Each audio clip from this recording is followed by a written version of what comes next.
dear students. Hello my dear students. Welcome back to our YouTube channel Life Science Classes. This side is Swati ma'am, your biology educator. तो बेटा आज की इस video में हम cover करने वाले हैं हार्डी वीनबर प्रिंसिपल. अब हार्डी वीनबर दो अलग अलग साइंटिस्ट हैं, दोनों अलग अलग अपने अपनी कंट्रीज में इंडिपेंडेंटली वर्क कर रहे थे पॉपुलेशन जेनेटिक्स पे, मैथमेटिकल जेनेटिक्स पे, ठीक है ना. और इन्होंने कुछ कॉन्क्लूजन्स बताए, कुछ प्रिंसिपल्स दिए दोनों साइंटिस्ट ने, ठीक है ना. उन्हीं प्रिंसिपल्स को दोनों के रिजल्ट्स लगभग सेम थे, इसीलिए हम इसको बोलते हैं हार्डी वीनबर प्रिंसिपल. ये दोनों ने ही प्रिंसिपल्स दिए थे. अब उन दोनों साइंटिस्ट ने बेसिकली क्या बताया बेटा, ठीक है ना. देखो, कोई पॉपुलेशन है, सपोज करो कोई एक पॉपुलेशन है, उस पॉपुलेशन के अंदर जो एलील्स हैं और जो जीनोटाइप है उनकी फ्रीक्वेंसी चाहे जितने साल, जितनी पीढ़ियां निकल जाए, जितनी जनरेशन निकल जाए, एक जनरेशन से दूसरी जनरेशन में, दूसरी जनरेशन से तीसरी जनरेशन में, लेकिन जो एलील्स और जीनोटाइप्स की फ्रीक्वेंसी है वो हमेशा कांस्टेंट रहेगी, ठीक है ना. लेकिन कुछ शर्त होगी. कांस्टेंट कब रहेगी? कुछ पैरामीटर्स बताए उन्होंने, दोनों साइंटिस्ट ने, हार्डी और वीनबर्ग में कुछ पैरामीटर्स बताए. अगर ये एप्लीकेबल होते हैं तो कभी भी एलील्स और जीनोटाइप की फ्रीक्वेंसी में कोई चेंज नहीं आएगा, वो हमेशा कांस्टेंट दिखाई देगी, ठीक है ना. अब यही बात बताई क्योंकि पॉपुलेशन जेनेटिक्स का ये एक फंडामेंटल कंसेप्ट है हार्डी वीनबर्ग प्रिंसिपल, ठीक है ना. यहाँ पे हम नॉन इवोल्विंग पॉपुलेशन के बारे में डिस्कस करते हैं. नॉन इवोल्विंग पॉपुलेशन मतलब कि उसमें बिल्कुल भी इवोल्यूशन नहीं हो रहा है, ठीक है ना. अब देखो, अलील्स है और जीनोटाइप की फ्रीक्वेंसी क्या है पॉपुलेशन में, पॉपुलेशन विल रिमेन कांस्टेंट. जो अलील और जीनोटाइप की फ्रीक्वेंसी है वो पॉपुलेशन के अंदर कांस्टेंट रहती है एक जनरेशन से दूसरी जनरेशन में, बशर्ते evolutionary forces are acting on the population. There is, बशर्ते क्या बेटा, no evolutionary forces are acting on the population. अब ये इवोल्यूशनरी फोर्सेज क्या हैं, मतलब कि कौन कौन से कंडीशंस, कौन कौन से पैरामीटर्स हार्डी वीनबर्ग ने लिए कि उनकी जो पॉपुलेशन होगी वो कांस्टेंट रहेगी. पॉपुलेशन मतलब पॉपुलेशन के अंदर अलील्स और जीनोटाइप की फ्रीक्वेंसी कांस्टेंट रहेगी. तो बेटा कौन कौन से? नो म्यूटेशन, सबसे पहले नो म्यूटेशन, यानी कि उस पॉपुलेशन के अंदर म्यूटेशन नहीं होना चाहिए, ठीक है ना. म्यूटेशन से न्यू अलील्स बनते हैं, ठीक है ना. तो म्यूटेशन नहीं होना चाहिए. नो नेचुरल सिलेक्शन भी नहीं होना चाहिए. मतलब हमें पता है कि जो नेचर है वो जो वही सर्वाइव करता है जो बेस्ट होता है, सर्वाइवल. थर्ड पॉइंट इसने बताया, लार्ज पॉपुलेशन साइज. अगर हम पॉपुलेशन का साइज लार्ज रखेंगे तो ये कंडीशन एप्लीकेबल होगी. स्मॉल साइज, वही सैंपल साइज बड़े वाली बात हो रही है, ठीक है ना. लार्ज सैंपल साइज रखेंगे, लार्ज पॉपुलेशन साइज रखेंगे, ठीक है ना. जीन का फ्लो भी नहीं होना चाहिए, नो जीन फ्लो, यानी कि जीन्स का माइग्रेशन भी नहीं होना चाहिए, ठीक है ना. नो जीन फ्लो मतलब कि अगर कोई दूसरी एक पॉपुलेशन है उसके अंदर कहीं दूसरी जगह से कोई लिविंग ऑर्गेनिज्म, कोई इंडिविजुअल आ जाता है, ठीक है ना, फिर वहीं पर वो ब्रीडिंग करता है, इंटरब्रीड होता है, ठीक, वहाँ फिर वहीं आगे वो इंटरब्रीड करता है, तो इस तरीके से एक नया जीन बाहर से एंटर कर गया पॉपुलेशन के अंदर, तो वो सिनेरियो भी नहीं बनना चाहिए, यानी कि नो जीन फ्लो होना चाहिए. और रैंडम मेटिंग, जो मेटिंग होनी चाहिए वो रैंडमली होनी चाहिए, रैंडम मेटिंग. ये 5 फैक्टर्स हैं, ये 5 कंडीशन है: no mutation, no natural selection, large population size, no gene flow and random mating. अगर ये पांचों कंडीशंस है किसी पॉपुलेशन के अंदर, तो बेटा उनके एलील्स और जीनोटाइप की फ्रीक्वेंसी कांस्टेंट रहने वाली है जनरेशन टू जनरेशन, ठीक है ना. ये बात बताई हार्डी वीनबर्ग ने, ठीक है. उसके बाद में अभी हम इसकी वो मैथमेटिकल एक्सप्रेशन देखते हैं, हार्डी वीनबर्ग की मैथमेटिकल एक्सप्रेशन देखते हैं. हमारे पास कोई एक जीन है, ठीक है ना, एक जीन है जिसके 2 एलील हैं, capital A and small A.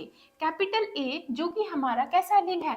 Dominant allele है, ठीक है ना. कैपिटल ए हमारा डोमिनेंट एलील है, ठीक है, और स्मॉल ए हमारा रिसेसिव एलील है, रिसेसिव एलील, ठीक है ना. हार्डी वीनबर्ग ने माना, लेट, ठीक है ना, पी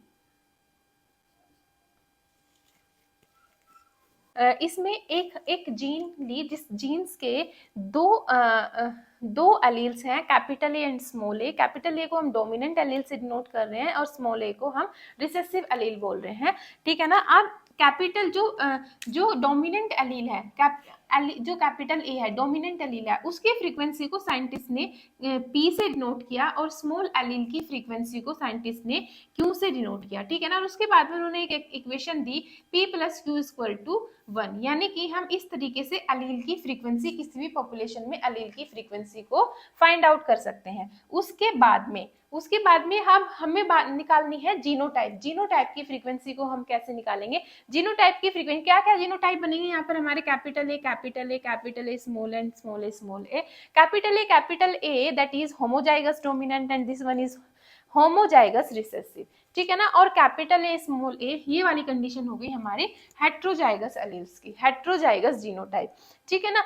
अब देखो इसके लिए साइंटिस्ट ने एक इक्वेशन दी p square plus q square plus 2pq equal to 1। दूसरी इक्वेशन साइंटिस्ट ने ये दी और इससे हम क्या फाइंड आउट कर सकते हैं? इससे हम फाइंड आउट कर सकते हैं जीनोटाइप की फ्रीक्वेंसी को। देखो कैपिटल है इसलिए हमने इसको पी स्क्वायर ले लिया, स्मॉल है इसको क्यू स्क्वायर ले लिया, ठीक है ना, इस तरीके से। और हेट्रो बात करती हूँ रिसेसिव ट्रेट की, तो इसमें ऑलरेडी क्वेश्चन में गिवन है 9% पॉपुलेशन में ये ट्रेट है, ठीक है ना।